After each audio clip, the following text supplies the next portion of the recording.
ہم نے بچپن سے کیا سنا؟ علماء کی بارگاہ میں سبق سناتے ہوئے غلطی کروں تو میری اصلاح کریں گے، احسان کریں گے مجھ پہ۔ صبر کا مطلب کیا؟ اب تک بچپن سے ہی سنا، ابا مر گئے نہ رونا صبر کرو، بیٹا مر گیا نہ رونا صبر کرو۔ یعنی لوگوں کے ذہن میں سوچ بن گئی نہ رونا صبر ہے اور رونا صبر کے خلاف ہے۔ تو جو لوگ سخت دل لوگ ہیں یا جو لوگ محبتی سے آری ہے، جن پر رشتوں کو نبھانا بھاری ہے، جب کوئی مرتا ہے ان کی آنکھ میں کبھی آنسو نہیں آتے، تو کیا وہ صابر لوگ ہیں؟ اور ان اللہ مع الصابرین ان کے لیے جو باپ کا جنازہ پڑھنے بھی نہیں آتے، اگر آتے ہیں تو ہاتھ بند کر کے کھڑے رہتے ہیں، ہم ناپاک پڑھ نہیں سکتے، وہ صابر لوگ ہیں۔ مولوی رو رہا ہے بیچارہ باپ کی میت پہ، کہ یہ بے صبرہ ہے، اور شرابی آنکھیں تان کر کے کھڑا ہے، کہ دیکھو کتنے صبر کے ساتھ کھڑا۔ وہ صبر کے ساتھ نہیں، وہ تو سوچا ہے بڈھا مر گیا اچھا ہوا تاکہ میرے راستے کی رکاوٹ گئی، باپ مرا اچھا ہوا تاکہ مجھے حصہ ملنا ہے۔ بڑی معذرت کے ساتھ رونا صبر کے خلاف نہیں، رونے سے رکنا صبر نہیں۔ اگر رونا صبر کے خلاف ہوتا اس حدیث کا جواب آپ کہاں سے لائیں گے کہ میت پر تو رسول اللہ خود بھی روئے ہیں، میت پر حضور خود بھی روئے ہیں، اور پوچھا گیا تو حضور نے فرمایا یہ صبر کے خلاف نہیں ہے، یہ تو نشانی محبت ہے۔ رونا بے صبری نہیں ہے، رونا تو محبت کی نشانی ہے۔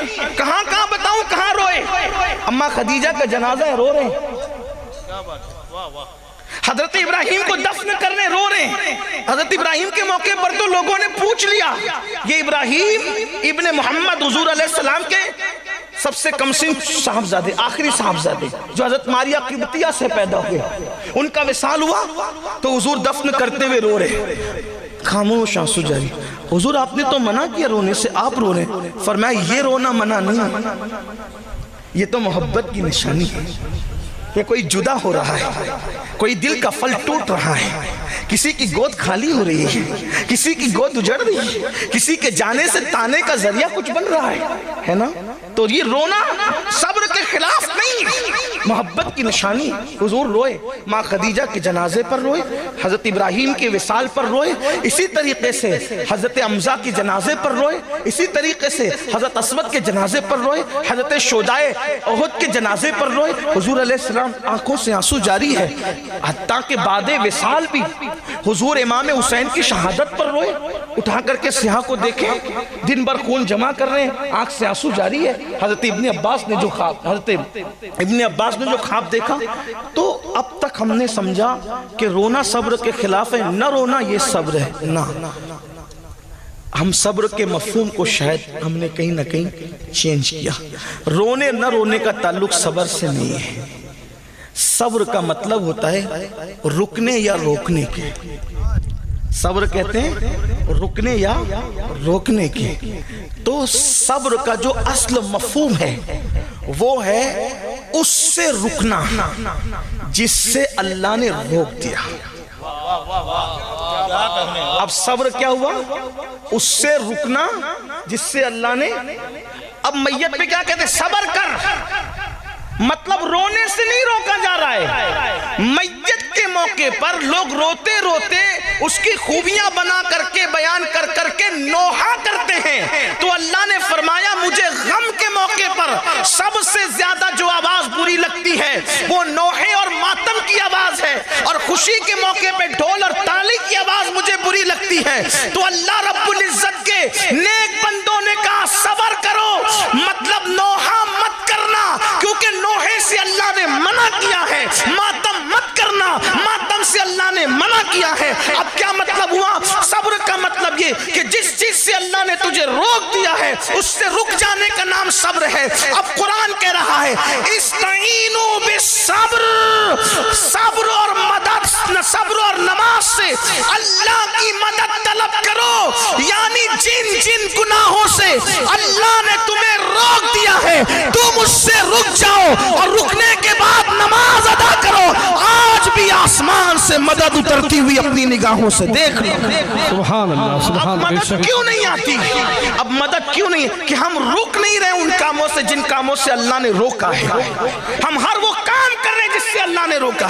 واللہ کوئی بلڈوزر میں اتنی نوک نہیں کہ تیرے گھر کی دیوار کو چھو سکے. بس تو نے ایک کام کرنا ہے کہ اللہ نے جو حرام کیا ہے تو اس سے رک کر کے دیکھ, اور پھر خدا کے گھر کو سجدے سے آباد کر کے دیکھ. تیرا گھر اجاڑنے والے خود تیرا گھر بنانے پر مجبور ہو جائیں گے. ہائے آیا فتنہ تاتار کے افسانے سے واسطہ مل گئے کعبے کو صنم کھانے. نعرہ تکبیر, نعرہ رسالت, مذہب اسلام. سبحان اللہ, سبحان اللہ, واہ واہ واہ. کسی حکومت کی تلوار میں اتنی طاقت نہیں کہ تیری گردن کا, بس تو حرام سے رک جا. لیکن مسلمان تو جب تک زنا کے اڈے آباد کرتا رہے گا, جب تک تو حرام کھاتا رہے گا, جب تک تو عورتوں پر پاپ کی نظر ڈالتا رہے گا, جب تک تو ناپاک گھومتا رہے گا, جب تک تو کھڑے ہو کر پیشاب کرتا رہے گا, جب تک تو ان علماء ربانیین نائب رسول سے بغض اور حسد کرتا رہے گا. اللہ اکبر. جب تک تو اپنے ماں باپ کو بے حرمتی کی نظر سے دیکھے گا, ان کو چلائے گا, ان پر چیخے گا, ان کی بے ادبی کرے گا, ان کی بے حرمتی کرے گا. ہاں اپنی جوانی کے غرور کے اندر, اپنی جوانی کے نشے میں تیرا نام عبد الرحمن, عبد السلام, عبد المصطفیٰ تو ہوگا, لیکن تیرا کردار مسلمانوں جیسا نہیں. تو صبح کر رہا ہے مشرکوں کی طرح, یہود اور نصارہ کی طرح, تو چہرہ بنا رہا ہے یہود اور نصارہ کی طرح. تیرا حال یہ ہے کہ تجھے فلم میں بیٹھنے کے لیے 3 گھنٹے تھکن نہیں ہوتی, لیکن 10 منٹ تو مسجد میں نہیں بیٹھ سکتا. ہاں تیرا حال یہ ہے کہ تیرے گھر کی بیٹی مشرکوں کی, یہود اور نصارہ کی بیٹیوں کی طرح بازاروں میں بے پردہ گھوم رہی ہے. تیرے گھر کی شادیوں میں ڈی جے بج رہا ہے, تیرے گھر کے آنگن کے اندر ڈھول بج رہا ہے, تیرے کانوں میں ایئر فون لگا ہے, اور تو پوری رات کبھی فلم دیکھ رہا ہے, کبھی گانے سن رہا ہے, کبھی گندی فلم دیکھ رہا ہے, کبھی ننگا ناچ دیکھ رہا ہے.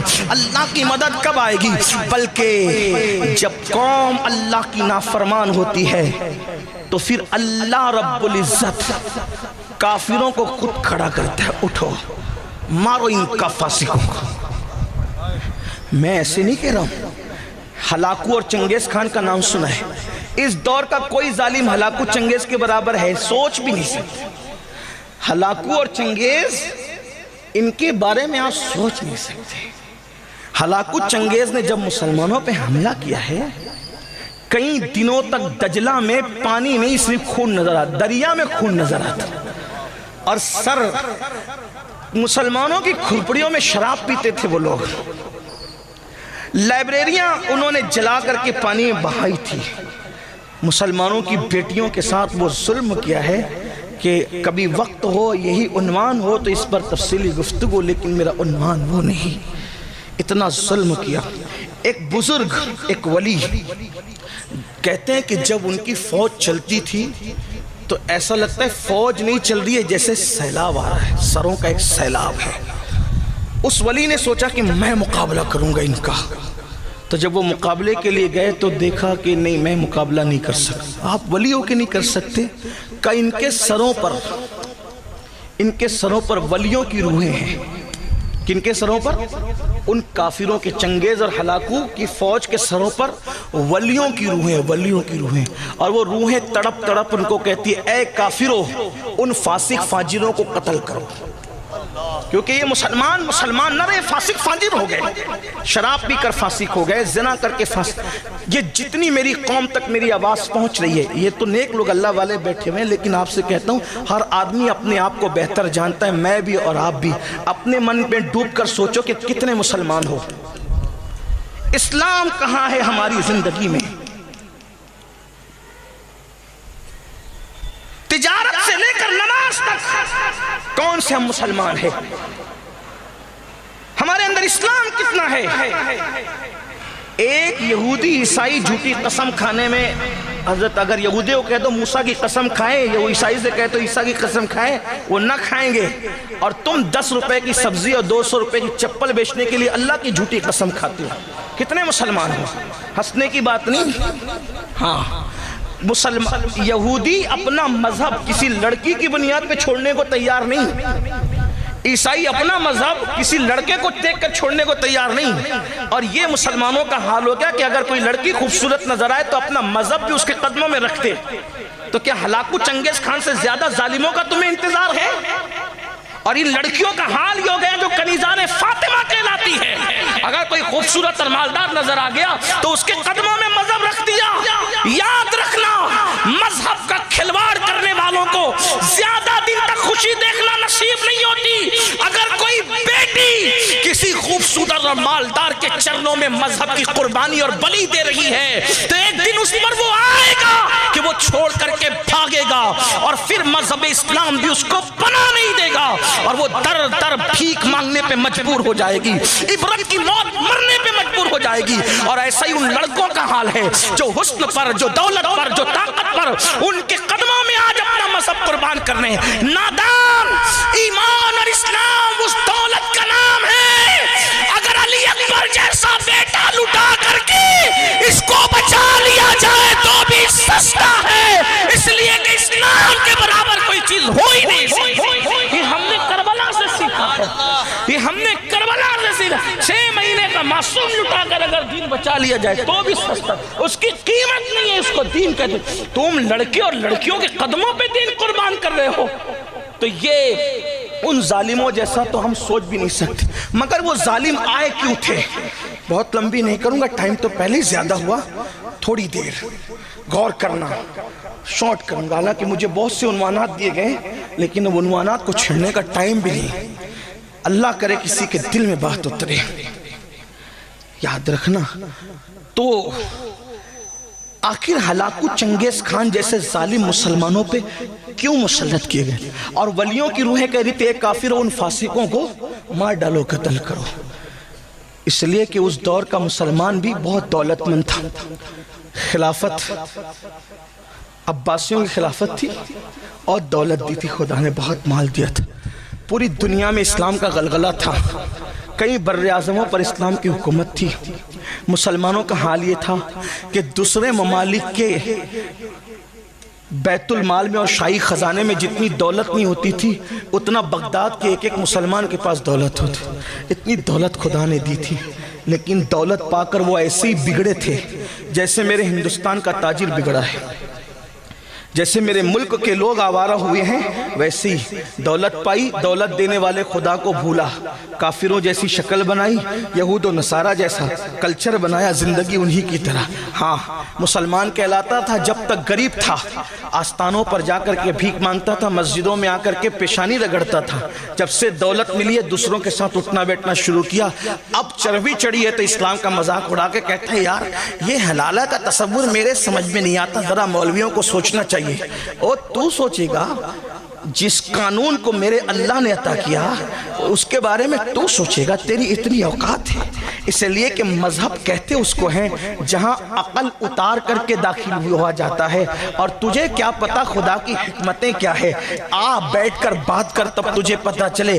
جو تیرے سماج میں رائج اسلام اس حلالے کی تائید نہیں کرتا جو حدیث میں وہ اتنا خوبصورت ہے، اگر اس کا کانسیپٹ پیش کر دیا جائے تو آج بھی چنگیزی اور ہلاکو کے دیوانے اسلام کے دامن میں پناہ لینے پر مجبور ہو جائے۔ لیکن تو نے پڑھا ہی نہیں، دین نہیں پڑھا، دھرم نہیں پڑھا، مذہب نہیں پڑھا، مسلک نہیں پڑھا۔ اللہ اکبر، تیرا حال تو یہ ہے میرے بھائی کہ تیرا غسل بھی 3 بچے پیدا ہونے کے بعد درست نہ ہو سکا۔ جس کو غسل کرتے نہ آیا 3 بچوں کی پیدائش کے بعد بھی، وہ قوم عزت پائے گی؟ وہ کب محمود غزنوی بنے گی؟ اس قوم کو فاروق اعظم کی طرح اقتدار ملے گا؟ نہیں، ایسا نہیں ہو سکتا۔ ہماری خواہش کیا ہے؟ اچھے کپڑے پہنو، عزت ملے گی، اچھا موبائل استعمال کرو، عزت ملے گی، اچھی گاڑیوں میں گھومو، عزت ملے گی۔ نادان ہو، اچھے کپڑے پہننے سے کبھی منع نہیں کرتا، میں تو کہتا ہوں پہنو، اس لیے کہ دوسروں کے درمیان جینا ہے، پہنو۔ اچھے جوتے پہنو، لوگوں کے درمیان جینا ہے، پہنو۔ آپ کہیں گے آپ یہ کہاں سے لاتے ہو؟ میں نے کہا میں دین سے ادھر ادھر ہٹنے کو تیار نہیں، میرے دین میں سب موجود، ہمارے مذہب اسلام میں سب موجود ہے۔ ایک مرتبہ امام موسیٰ کاظم نے بڑے مہنگے جوتے پہنے، اور بڑے مہنگے جوتے پہن کر جب بادشاہ نے بلایا تو اس کے دربار میں انہی جوتوں کے ساتھ گئے۔ بادشاہ کا نام تو نہیں لیتا، بادشاہ نے چڑھ کر کہا